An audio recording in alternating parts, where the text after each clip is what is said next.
The judge's voice cut through the courtroom like a blade. Life, that one word hung in the air, heavy, final. Echoing in my head again and again, the gavel came down, sharp, cold, final. And just like that, my world was supposed to end inside four walls of a prison. I could hear whispers behind me, people shifting in their seats. Some looked at me with pity, others smirked, satisfied. And then there were those blank stares, the kind of faces that treat you like you're not even a person anymore. Just a case We need number, to get through this a quickly headline. and quietly. But I didn't break. I didn't cry. I understand. Just follow my I lead. didn't let my knees give out, because deep down, I knew something they didn't. This wasn't over. The bailiff stepped closer, his hand brushing against the cold metal cuffs. I could almost feel the weight of those chains before. They even touched me, but instead of lowering my head, I raised my eyes and looked straight at the judge. His face was calm, too calm, the face of a man who had spoken the same sentence 100 times before. But his eyes, they betrayed him.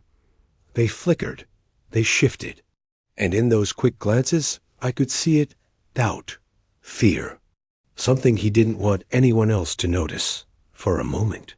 We just stared at each other, me, the boy who was supposed to disappear into the system, and him, the man who thought he was ending my life with one word. Then I did something no one expected. I slowly reached into my pocket. The room tensed. Gasps filled the air. The bailiff's hand went straight to his holster. But all I pulled out was my phone. My hands didn't shake. My voice didn't tremble. I dialed one number, one call, and when the line connected, I said just 3 words. Dad, it's time. The whole courtroom froze. Confusion, shock, suspicion. It was written across every face. But I just stood there, still cuffed, still calm, waiting, because they didn't know who my father was, but they were about to. Minutes felt like hours. The judge cleared his throat, shifted uncomfortably, trying to regain control of the room. Bailiff, take him away, he said, but his voice wasn't steady anymore. And just before the bailiff grabbed my arm, the heavy wooden doors at the back of the courtroom swung open. The sound was sharp, loud, commanding. Every head turned. And there he was, my father, the man I had called in my darkest moment, a man they never expected to see, tall, powerful presence, suit perfectly pressed, a face that carried both kindness and iron authority. And in that moment, the judge's composure cracked, because my father wasn't just any man. He was the U.S. Attorney General.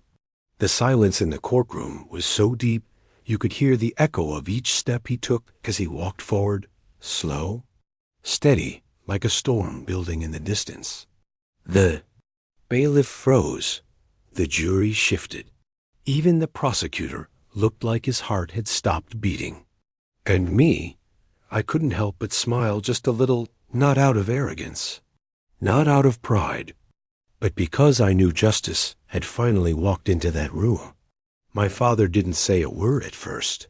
He just stood there, eyes locked on the judge, and the judge, the man who had just sentenced me to life, suddenly looked so small, so nervous, so unsure.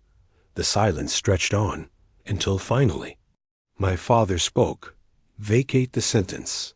Immediately, his voice was calm, deep, powerful, but it carried weight. Weight that made the walls themselves feel like they were listening. The judge stuttered, "This court has already..." But my father cut him off with a single look. The room erupted into whispers, people pulling out phones, recording, sharing, knowing this moment wasn't ordinary. It was history unfolding right in front of them. And I, standing there in chains, knew my life had just taken a turn no one could have predicted. because this wasn't just a trial anymore. This was war between power, corruption, truth, and a father who would burn the system down to save his son. And as I stood there, watching the faces of those who thought they had already buried me, I realized this was only the beginning. Now, let me ask you, if you were sitting in that courtroom and saw the judge sentence someone to life, only for their father to walk in as the U.S. Attorney General, what would you do? Would you stay silent? Or would you speak up? The room felt like it had stopped breathing. Everyone's eyes were fixed on my father, the U.S. Attorney General, standing tall at the back of the courtroom. The judges. Gavel sat forgotten on the desk. His hands shook slightly as he shuffled papers, but no amount of shuffling could cover the crack in his voice. This court has issued a sentence. It must be respected. He tried again, but the words landed weak, like broken glass scattered on marble. My father took a step forward, one step, then another, each one heavy enough to silence the whispers spreading through the crowd. Respected? He said, his voice low, calm, but sharp enough to slice through the tension. Respect is earned, not demanded. And today, I see nothing worth respecting. The bailiff looked like he didn't know where to stand anymore. Halfway between holding me and stepping out of the way, I could feel his grip loosen on my arm. The judge cleared his throat again. His face, red now, sweat gathering at his temple. This is highly irregular. You have no standing in this courtroom. But my father only smiled, the kind of smile that doesn't reach the eyes. I have standing everywhere, especially when the law is being twisted to destroy my son's life. Gasps filled the room. The prosecutor fumbled with his notes, dropping one to the floor. The jury, wide-eyed, leaned forward like they were watching a movie play out in real time. And me, standing there in chains. I felt something rising inside me, a mix of hope and fear, because I knew my father didn't come here just to argue. He came to tear down every mask, every lie, every secret this courtroom was hiding. The judge finally snapped, slamming his gavel down hard. "Enough," he shouted. But the crack in his voice gave him away. He wasn't in control anymore. My father didn't flinch. He walked right up to the bench, eyes locked on the judge. Then he leaned in slightly and spoke words that sent chills through every person. "In that room, you and I both know this sentence was never about justice. It was about protection and payback." The judge froze. His eyes flickered again, just like before. Only this time he couldn't hide it. The truth was bleeding out in every twitch of his face. The prosecutor stood up quickly. "Objection. He cannot," but my father cut him off without even looking at him. "Sit down. Before I open your file, too." The prosecutor sank back into his chair, pale, shaking, like someone had just pulled the ground out from under him.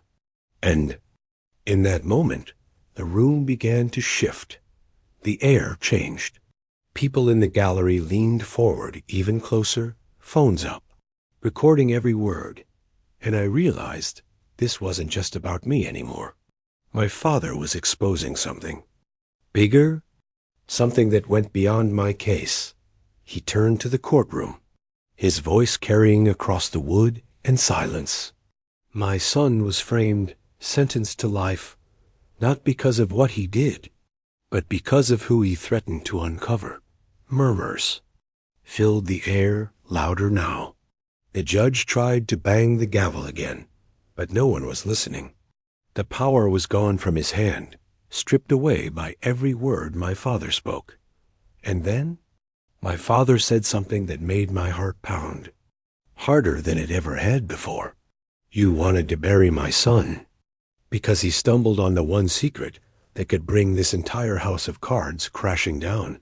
The judge's face went pale, almost white, The prosecutor looked like he was about to faint. The bailiff actually stepped back. Like he didn't want to be part of whatever was about to happen, asterisk. I felt every eye in that room turn toward me, the weight of their stares heavy on my shoulders. And for the first time, I realized the danger I was truly in. Because my father was right. I had seen something I wasn't supposed to see, and that secret, that truth, was the reason they wanted me gone, locked away, forgotten. But now it was out in the open, and there was no going back. The judge finally broke. His voice cracked as he leaned forward. "Do you realize what you're doing? You'll destroy everything." And my father's answer was simple. That's the point. The silence after those words was so sharp. It hurt my ears, like the whole building was holding its breath, waiting to see what would happen next. I stood there, chains on my wrists, cuffs cold against my skin. But for the first time since this nightmare began, I didn't feel small. I didn't feel powerless, because now the truth was out, and no one could put it back in the dark. Still, as much as I wanted to believe the fight was over, something in my gut told me this was only the beginning of a storm that could destroy not just me, but my father, my family, and everyone who thought they were untouchable. And that thought sent a shiver down my spine. So let me ask you this. If you were standing in that courtroom and watched the U.S. Attorney General expose the judge and prosecutor in front of everyone, would you cheer for him? Or would you be afraid of what comes next? The moment hung in the air like smoke after a fire. My father's words still echoed against the wood-paneled walls. That's the point. The judge's face looked drained. The prosecutor stared at the table like he hoped it would swallow him whole. And the gallery, the people behind us, they weren't silent anymore. They were buzzing, whispering, recording. But me, I just stood there in chains, my chest pounding so hard, I thought everyone could hear it. What secret was so powerful that they would risk destroying me to keep it buried?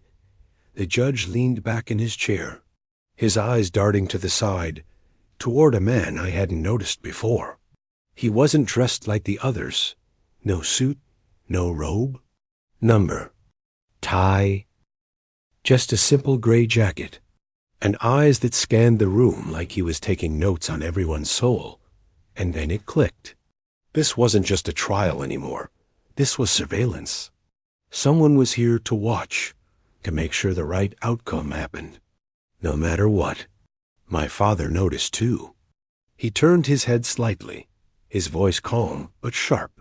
"Did you think I wouldn't see you back there, hiding in plain sight?" The man didn't move, didn't blink, but I swear the corners of his mouth twitched, like he found the whole thing amusing. The judge slammed his gavel again, but even the sound of wood on wood didn't carry weight anymore. "This proceeding is adjourned." He barked, but the gallery didn't move. No one left. No one obeyed. Because for the first time, everyone realized the judge wasn't the one in control. My father stepped closer to me, his hand brushing the cuffs. "Take them off," he said to the bailiff. It wasn't a request. It was a command. The bailiff hesitated, looked at the judge, then back at my father. And in that second, the choice was made. He pulled the key from his belt, and the chains fell away. The sound of metal hitting the floor was like thunder in my chest. For weeks I had carried those cuffs, heavy and humiliating. And now they were gone. The gallery gasped again. Phones caught every angle. And for the first time, I felt like I could breathe again. But then the man in the gray jacket stood, slowly, deliberately, the kind of movement that carried a warning without words. He stepped into the aisle, his hands clasped in front of him, and his voice was low but carried through the room like a knife. You're playing a dangerous game, Attorney General. Some secrets are buried for a reason. The silence was suffocating.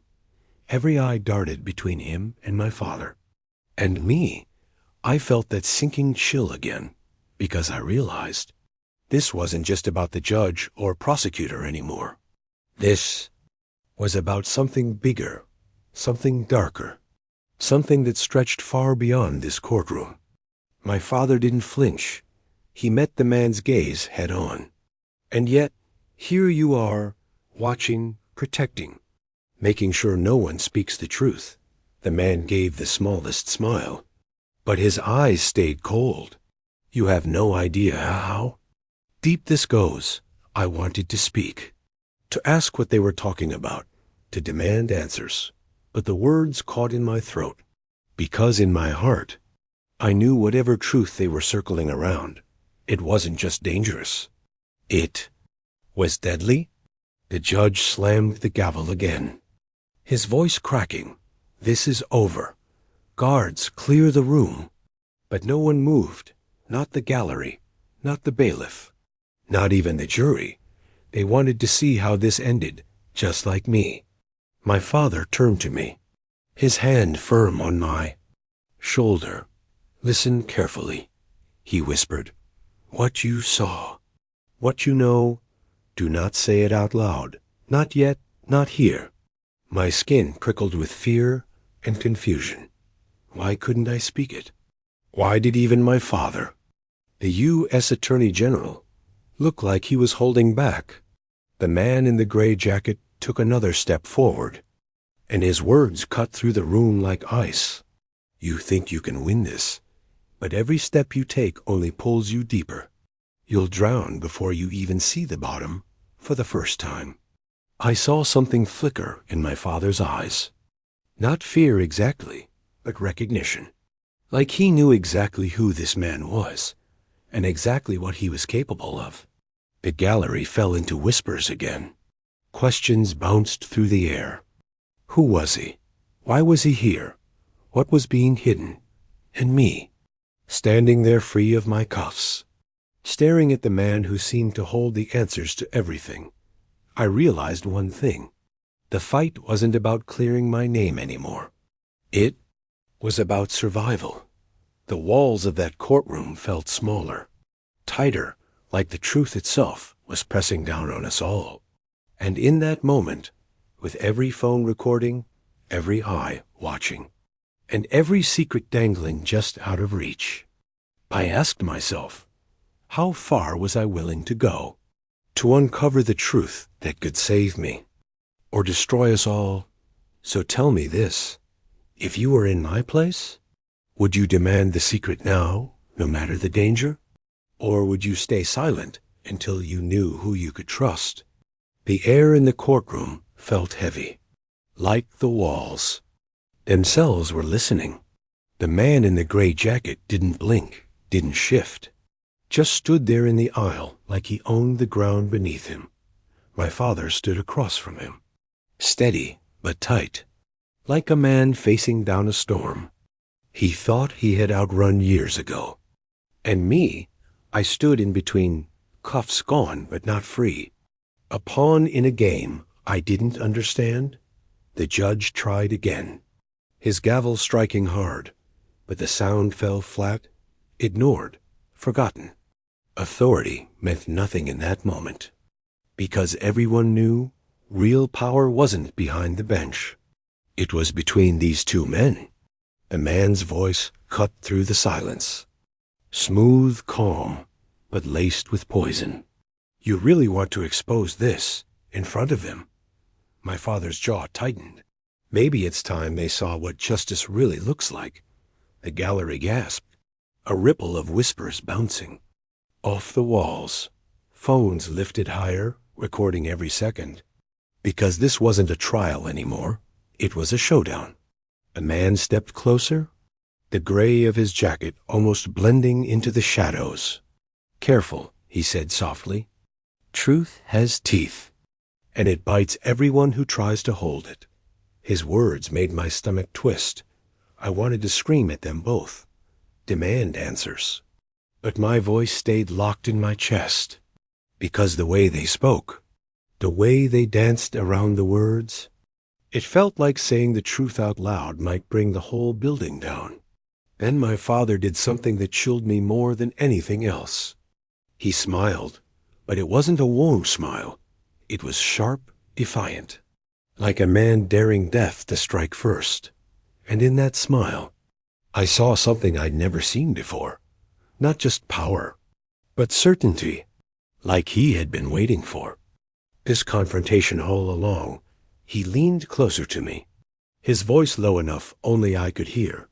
Stay strong, no matter what happens next, before I could even ask what he meant. The man in gray reached into his jacket. The room tensed. Guards reached for their weapons. The gallery froze. But instead of a gun, he pulled out a small envelope. Plain, ordinary, yet somehow heavier than anything I had ever seen. He placed it on the judge's bench, his eyes never leaving my father's. "One move, and this goes public," he said quietly. "Let's see how long your pride lasts then." The judge's hands trembled as they hovered over the envelope. He didn't want to open it. I could see the fear in his eyes. But he did, slowly, carefully. And when he looked inside, his face drained of color. Whatever was in there, it was enough to break him. The judge dropped the envelope like it burned his skin. "This court is adjourned," he stammered, before stumbling out like a man fleeing a nightmare. The gallery erupted, voices shouting, questions flying, cameras flashing, but I couldn't hear any of it, because all I could see was that envelope. And the way my father's face hardened when he saw it, he didn't flinch, didn't move, but I knew. He recognized whatever was inside. I leaned toward him, my voice finally breaking free. "Dad, what's in there?" His eyes met mine, and for the first time in my life, I saw something in him I had never seen before. Fear, not fear of losing, not fear of death, but fear of the truth itself. The man in gray turned toward me then, his gaze sharp, his voice a whisper meant for me alone. "You'll find out soon enough, when the choice is yours to make." And just like that, he was gone, slipping through the doors like a shadow that couldn't be caught. The room was chaos. The gallery screaming for answers. Reporters shoving mics into every corner. But all I could think about was that envelope, and the way my father wouldn't look at it again. We left the courthouse surrounded by flashing lights and shouting. Voices. My father walked fast, silent, his hand gripping my arm tighter than ever before. And in that silence, I realized something that sent chills down my spine. This wasn't about proving me innocent anymore. It was about surviving a truth powerful enough to destroy everyone who touched it. As we reached the car, I looked back at the courthouse. One last time, the image of that envelope burned in my mind. And I knew, no matter how far I ran, the truth was coming for me. The question was, when it finally arrived, would I be ready to face it, or would it swallow me whole? So, tell me, if you were me standing there, would you open that envelope and face the truth? Or would you walk away and live with the lie? The ride home felt like a dream I couldn't wake from. The courthouse was still buzzing in my head. The man in gray, the envelope, the look on my father's face. Everything felt unreal, like I had stepped into someone else's life. My father drove in silence, his hands tight on the wheel, his eyes locked on the road. I watched him out of the corner of my eye, searching for some clue, some crack in his armor. But he gave me nothing.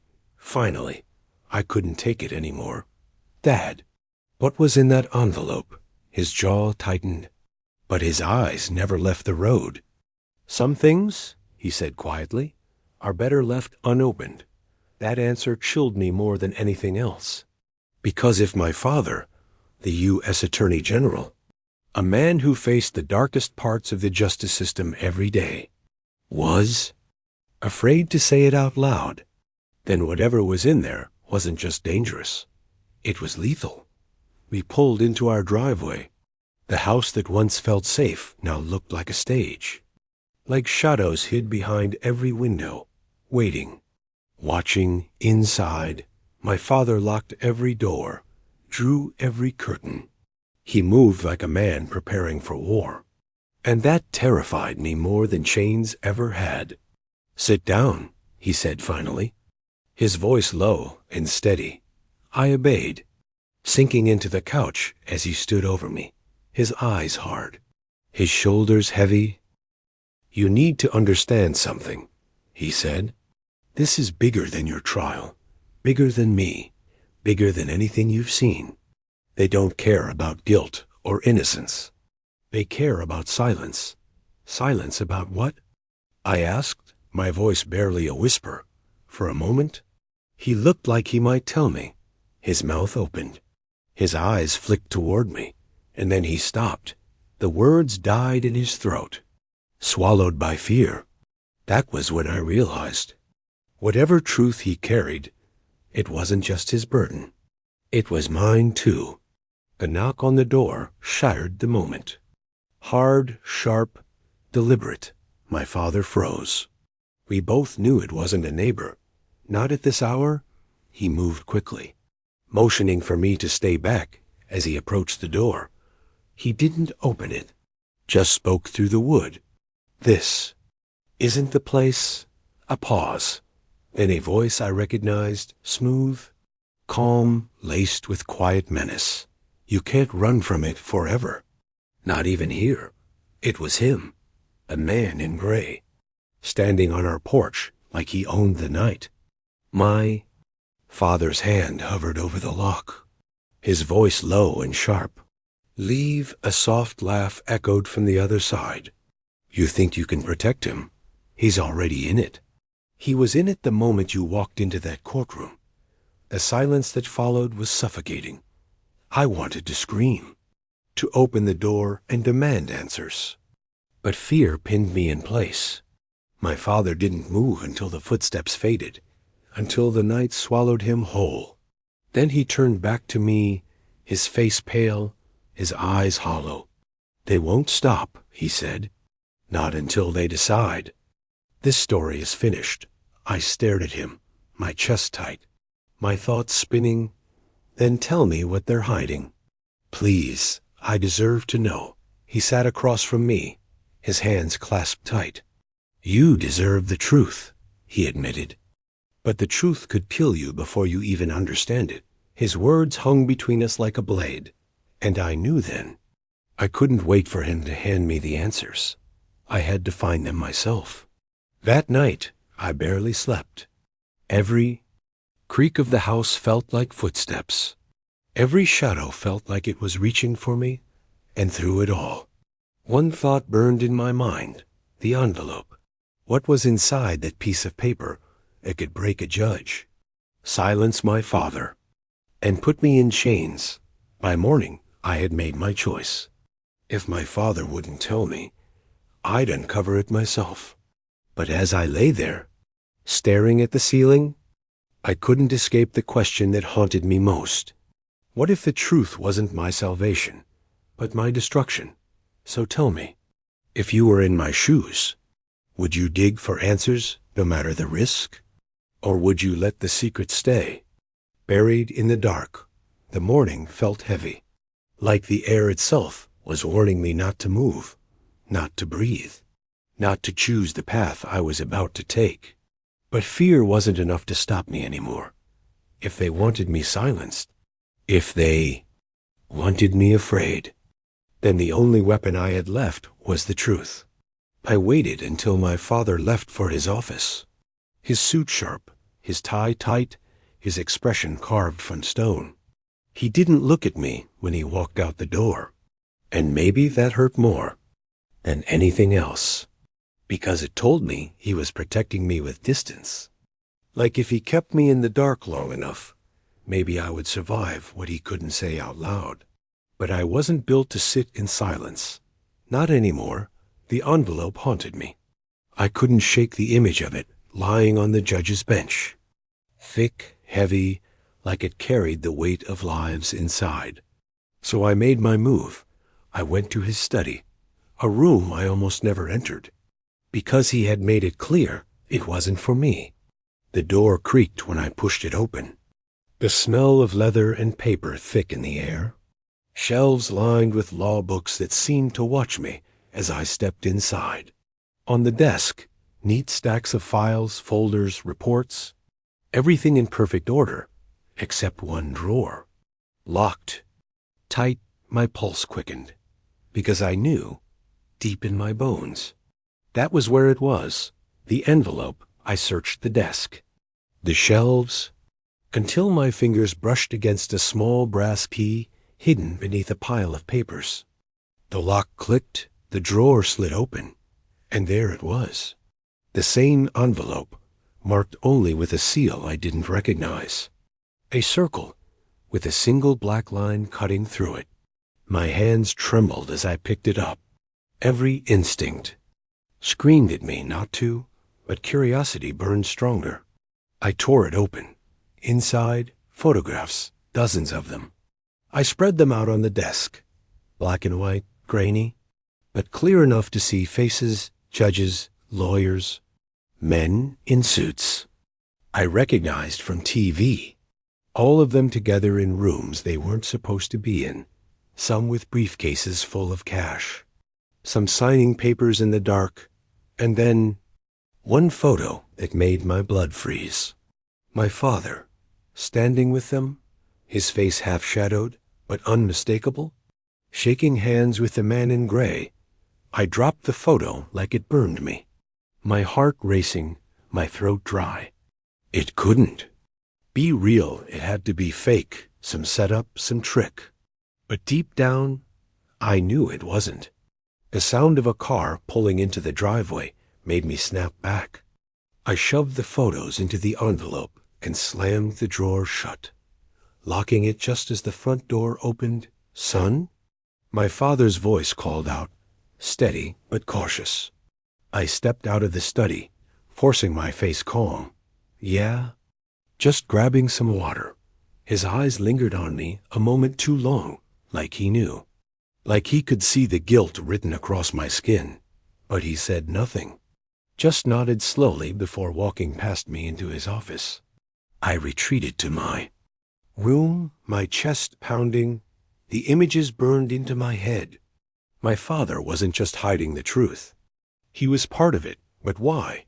Was he protecting me from the conspiracy, or protecting himself from me finding out? That night, I couldn't close my eyes without seeing those photographs again. And in the silence of my room, a terrifying thought clawed at me.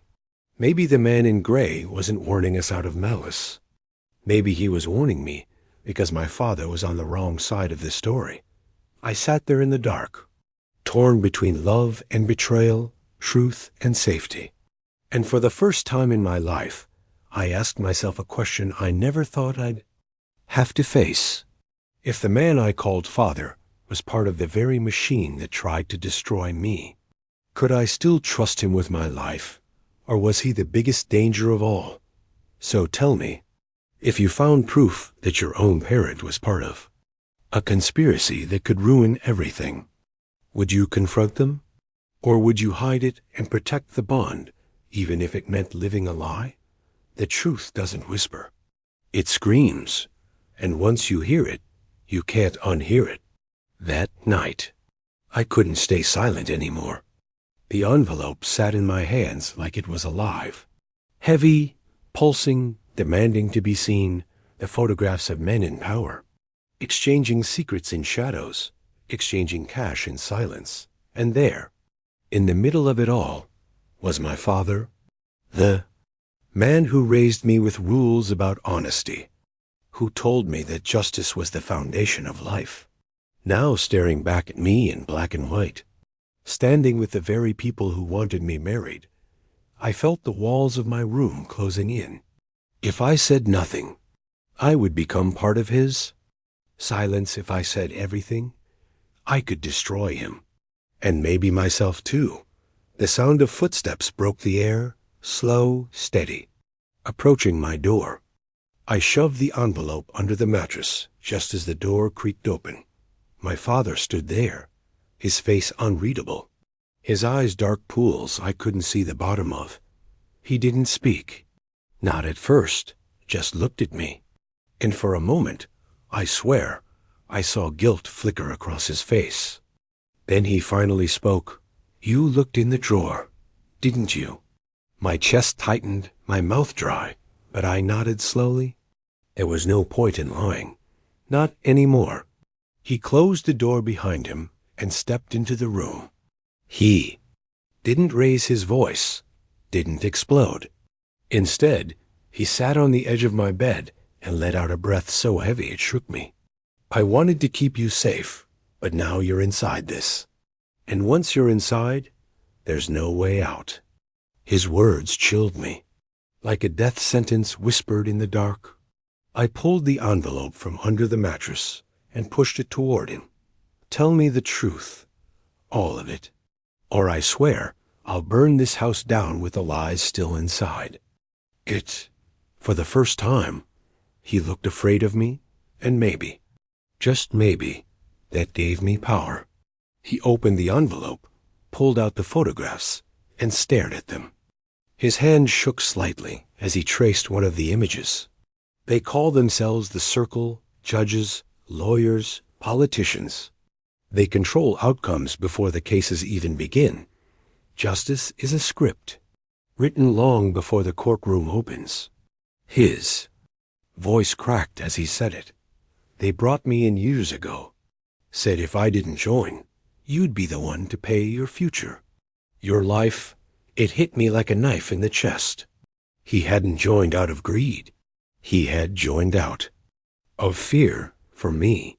But still, the image of him shaking hands with the man in gray burned too deep. Then why now? Why threaten me? Why drag me into this? I demanded, his jaw clenched. "Because you spoke. You challenged the wrong person. You said the wrong words in the wrong courtroom. And now they think you're dangerous. They think you're like me, too close to the fire." Before I could answer, the sound of a car door slammed outside. Headlights cut through the blinds. Voices echoed in the driveway. The man in gray had returned. And this time, he wasn't alone. I looked at my father, his face pale. "They'll kill us both if we don't move," he whispered. But something inside me snapped. I wasn't going to run anymore.